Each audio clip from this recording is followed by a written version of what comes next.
देवी सर्वभूतेषु विष्णुमायेति शब्दिता नमस्तस्यै नमस्तस्यै नमस्तस्यै नमो नमः।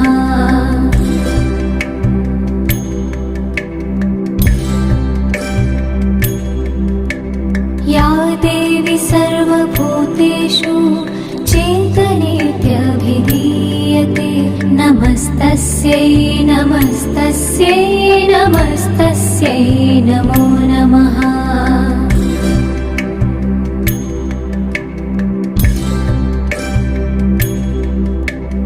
या देवी सर्वभूतेषु बुद्धिरूपेण संस्थिता नमस्तस्यै नमस्तस्यै नमस्तस्यै नमो नमः।